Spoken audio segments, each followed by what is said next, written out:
Le damos la bienvenida a esta, nuestra primera cápsula sobre anécdotas de la ciudad de Villahermosa.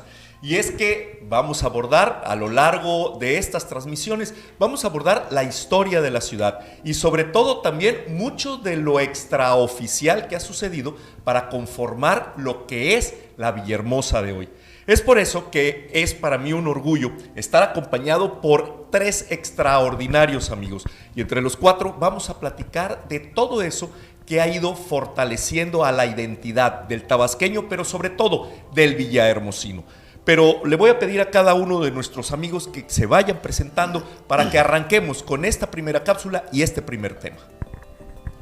Buenos días, mis queridos amigos, Víctor Manuel de Dios, y estamos listos para empezar con este trabajo. Muy buenos días, Armando Reina Díaz del Castillo, igualmente preparados para comentar sobre los temas, crónicas y anécdotas de la ciudad.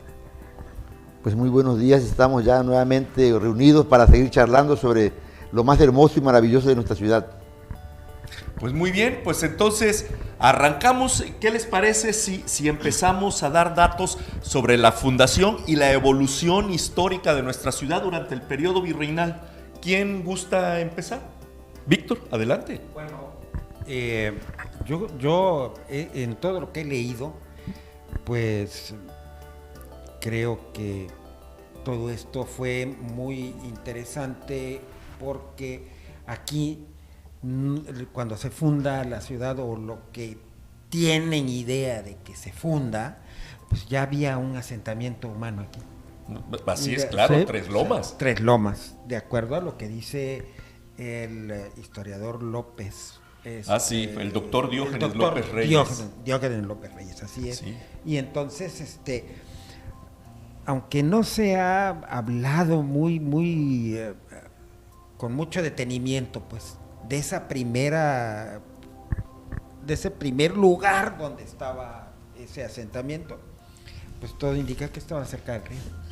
Así es, aunque, bueno, efectivamente hay que coincidir en ello y hay que ver el mapa que tenemos, el primer mapa del estado o del territorio tabasqueño, que es el de Melchor de Alfaro y Santa Cruz, de 1579, que se manda a hacer por parte del rey Felipe II de España, para poder conocer sus dominios y poder administrarlos de manera coherente y sobre todo que fuera un verdadero negocio. Y este primer mapa tiene algunas características especiales. Hay que reconocer que cada uno de los puntos cardinales están referenciados por una escritura que tiene que ver con ese punto cardinal. Entonces, si queremos leer el norte, tenemos que girar el mapa al norte para que podamos leer cuáles son las instrucciones que dio Melchor de Alfaro y Santa Cruz.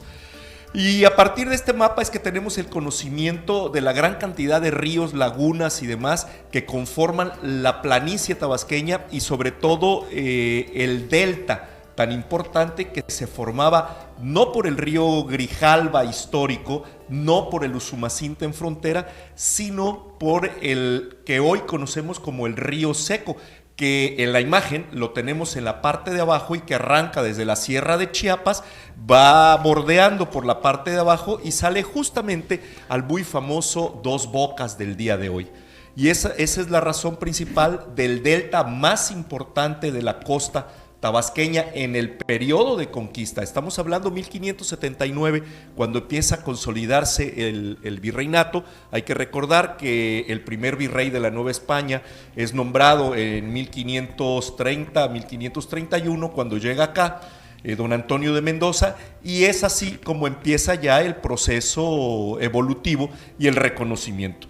Pero a partir de esto, Guadalupe, tú nos ibas a decir algunos datos importantes e interesantes sobre esto. Sí, sobre una carta en el año 1565 que escribe el doctor de Diógenes Reyes. Bueno, él la transcribe, donde informa que don Diego de Quijada, que estuvo aquí en Villahermosa,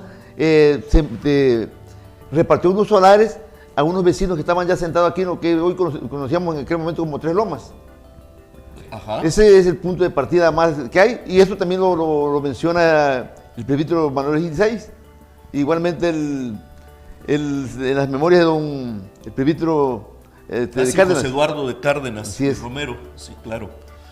Y efectivamente, eso es interesante porque tenemos una referencia que hace Diego de Quijada en la ciudad de Mérida de Yucatán, en donde le escribe al rey y le dice: el año pasado que estuve por tierras tabasqueñas hice distribución de solares entre soldados y población, y le puse por nombre Villa Carmona. ¿Sí?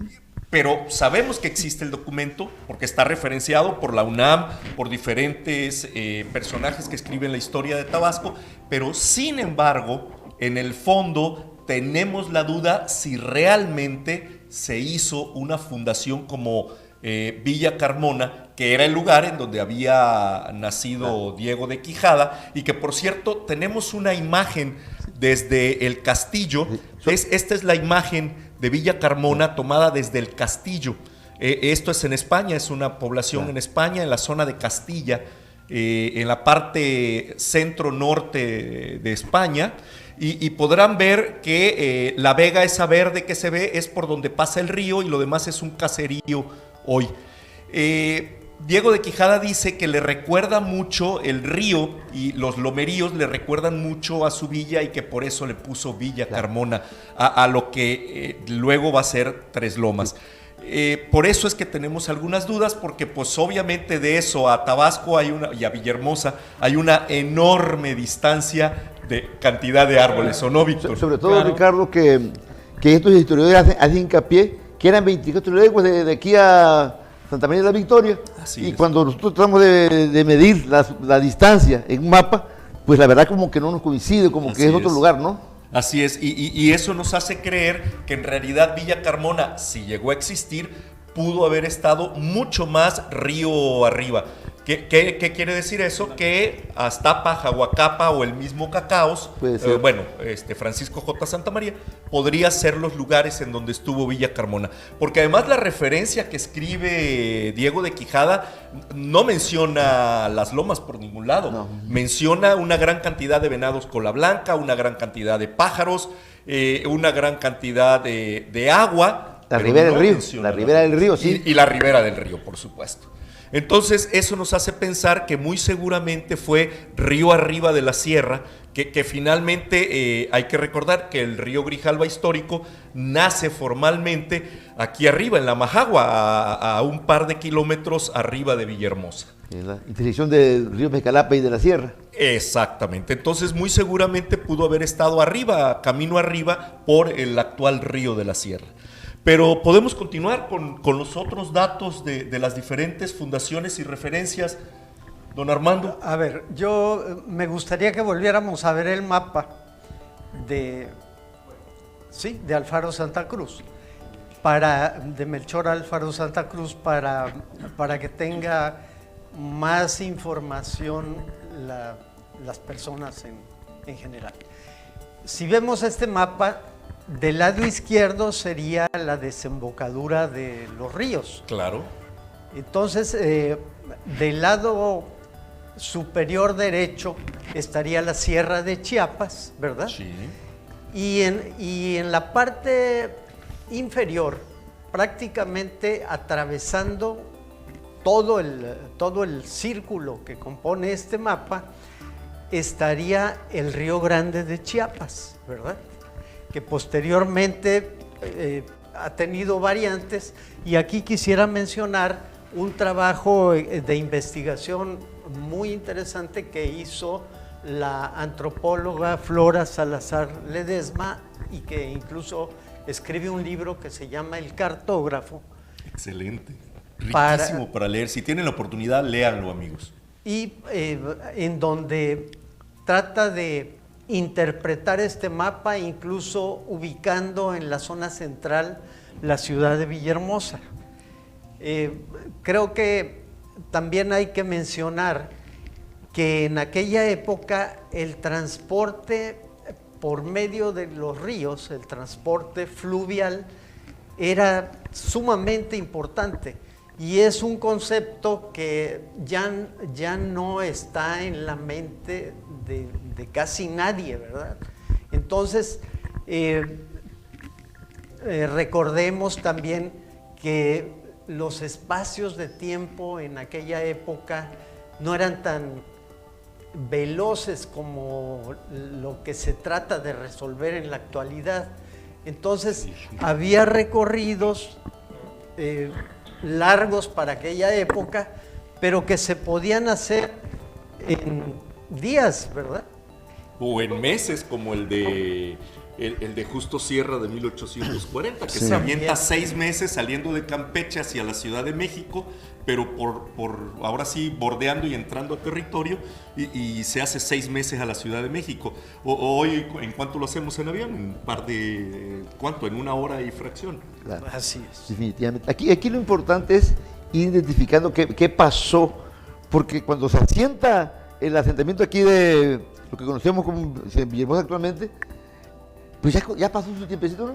Incluso nada más duró 36 años aquí en la ciudad porque fue movida a Tecotalpa, la capital, por los ataques de los piratas. Entonces, Así es. 120 años que realmente que se quedó este asentamiento, si tomamos en cuenta que sea el mismo que hablamos de Carmona, se quedó totalmente despoblado, hasta casi 120 años después que vuelven a regresar para comenzar otra vez a poblarse, ¿no? Sí, hasta 1795, en que regresan los poderes a Aquí. lo que hoy es Villahermosa. Así es. Pero, ¿qué les parece si cortamos aquí y invitamos a que nos sigan en nuestra segunda cápsula con este mismo tema, la fundación de Villahermosa y su evolución histórica?